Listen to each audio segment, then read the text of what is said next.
before we talk about the Seahawks, let's talk about Salah in the final play. This came out after the game. Tatum Bethune was talking, and he was asked about that final play. And I want to get the exact quote because it's interesting. Hold on, I got it right here. The quote is, "Me and D Winners were supposed to be on a blitz, and we dropped out because we knew what they were capable of, and we just wanted to put some extra heads in the throwing lane and make Caleb run around and waste the timeout, and that's what he did." Then Mayoko writes, "The adjustment Bethune and Winters made on the spot meant the Niners essentially were doing the opposite of what Salah called at the most critical point in the game, and it worked."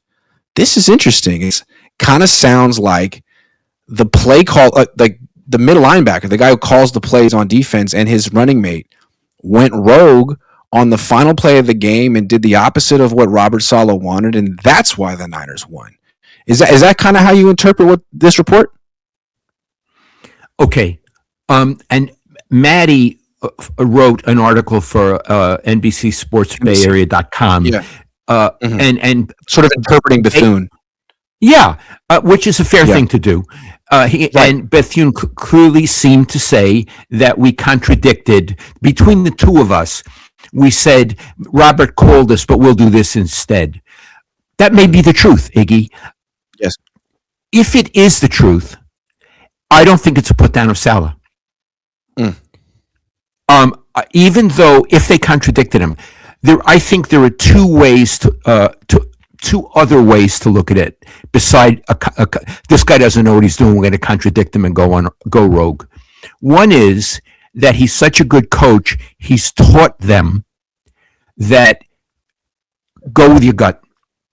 If I call a play, but it doesn't seem appropriate, now you guys are mature enough, go with your gut, which would be a fair way to interpret it and shows that he believes in his guys. Or, and again, I'm not an X's and O guy, but he could have said, if this happens, you do this.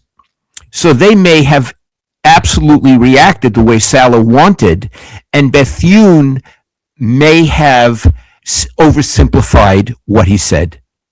So I don't think let me just finish. I don't think there's a controversy. I think they responded and they won the game. That's the story. When I look at the film, what I see is Bethune not blitzing and then covering the running back out of the backfield.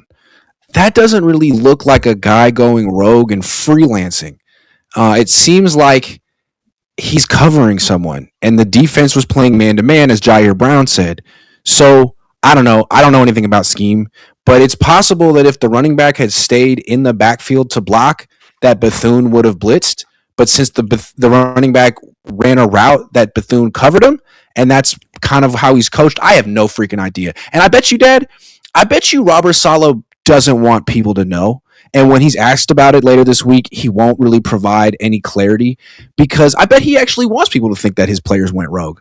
Because then how can you figure out what he's going to call on the last play of the game? Because this is a call he likes. This is what he's going to go to with the game on the line.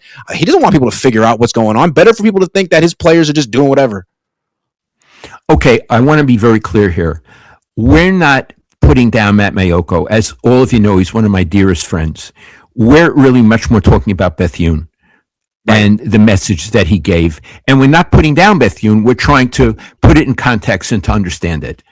I would interpret Bethune's comments the same way Maddie did. I'm just trying to, based on what I know of football and what I saw on the film, I would not necessarily take Bethune's comments at face value. I would have to agree with you. And here's another thing. Again, I don't know Salah, but I know about him through you. I don't think Salah is the kind of guy who would be threatened by what Bethune said. I don't think so either. I don't think he'd get in his face. How the hell can I don't think it like that at all. I think he's the kind of guy who would just let it ride. What do you think? I agree, but you're not aware of this. But there was a little bit part of the conversation last night in the press conferences. The questions were about assigning credit and blame for the end. There were a bunch of questions for Kyle at the end, like, "Hey, did you want to take a little bit more time off the clock before you scored?" Like, almost insinuating that he messed up, that he gave the Bears too much time. And he was like, his answer was fair. He didn't get defensive. And he was like, well, if we had gotten to the red zone, we absolutely would have thought about that.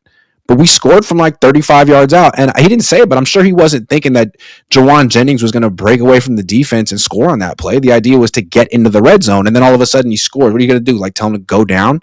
So then then it's like, okay, well, the offense was great, but the offense couldn't seal the game.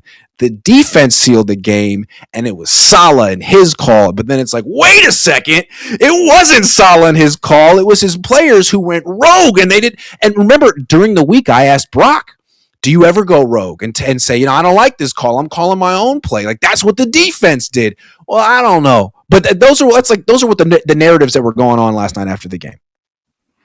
Don't you find the media irritating? I hate us. We're the worst. I hate the media. I don't have any answer. Yeah. I don't have any answer to that final play. We're gonna talk Seahawks, and then we'll do all your super chats, and we'll get some prize picks in here.